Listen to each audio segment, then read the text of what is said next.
जो राधा नाम है परम उदार है।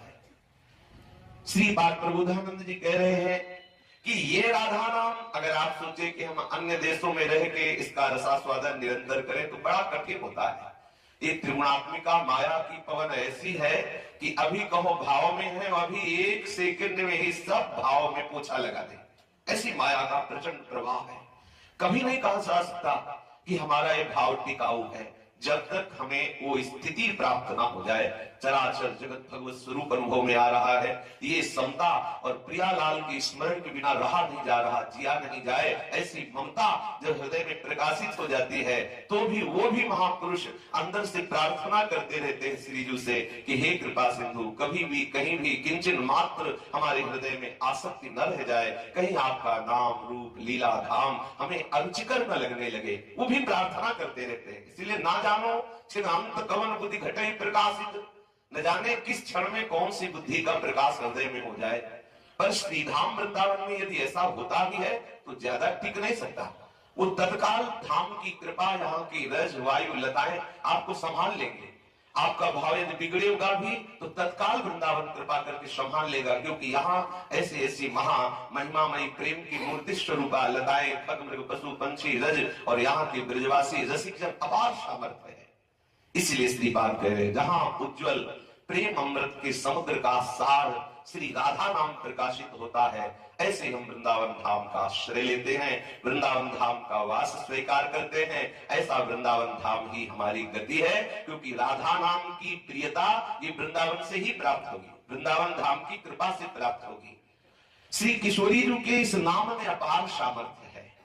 यदि किसी की जिह्वा से राधा राधा ऐसा नाम उच्चारण हो तो जैसे भंवरा जब पुष्प में पराग आ जाता है तो वो स्वेच्छा से नहीं, अधीन होकर के उस पुष्प के ऊपर ही मंडराता रहता है।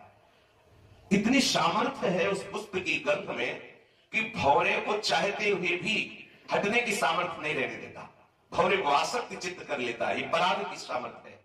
तो जिसके मुख कमल में राधा नाम पराग प्रकट हो गया, अर्थात जिसकी जिह्वा राधा श्री राधा राधा राधा ऐसा उच्चारण करती है, तो स्त्री मुख कमल में राधा नाम पराग प्रकट होने के कारण श्री श्याम सुंदर रूपी भ्रमर कभी उसे एक क्षण के लिए भी नहीं छोड़ते। लाडली जी के राधा नाम का जप करता है, श्री राधा किशोरी के यश का गान करता है, तो महारस के लंपट श्री श्याम सुंदर उसी समय तत्काल दौड़कर भागते हैं और जो राधा नाम यश गाता है उसके समीप आगे फिर कभी नहीं जाते।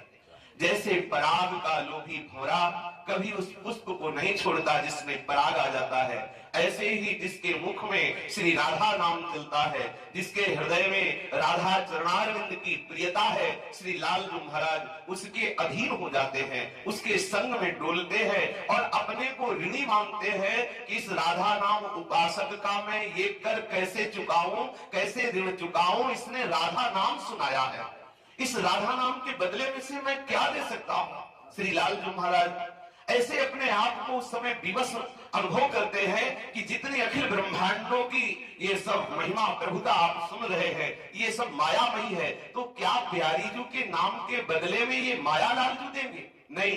तो लालजू श्री लाडलीजू का नाम सुनते ही विवश हो जाते हैं, नाम लेने वाले के अधीन हो जाते हैं, नाम सुनकर बिक जाते हैं और उनके पास इसके बदले में कुछ देने को नहीं होता, तो संग ही संग डोले। सदैव उस राधा नाम जापक के संग ही संग श्री लालजू महाराज डोलते हैं और जो राधा नाम उपासक है श्री हरि निश्चित कृपा करके उसे वृंदावन धाम का वास देते हैं। किशोरी जी के श्री चरण कमलों की अपार प्रेम भक्ति प्रदान करते हैं, जिस पर लालजू रीझ जाते हैं उसे प्यारी जू रूपी धन प्रदान करते हैं। लालजू धनी है राधा नाम के, राधा रूप के, राधा धाम के, राधा यश के, जिसके ऊपर ये धनी लालजू रीझते हैं उन्हें उसे राधा नाम की प्रियता, राधा रूप की प्रियता, राधा जस की प्रियता, राधा धाम की प्रियता, इस वृंदावन धाम को श्री लाडली जी का निज महल कहते हैं। ये राधा कुंज कुटीर वृंदावन है। श्री लालजू महाराज अपने को ऋणी मान करके उस उपासक के अधीन हो जाते हैं, उसे वृंदावन धाम का खंडवास प्रदान करते हैं। जो राधा नाम का कीर्तन करता है, जो राधा नाम का जप करता है, जो राधा नाम का ध्यान करता है, जिसने अपना जीवन राधा नाम को समर्पित कर दिया है,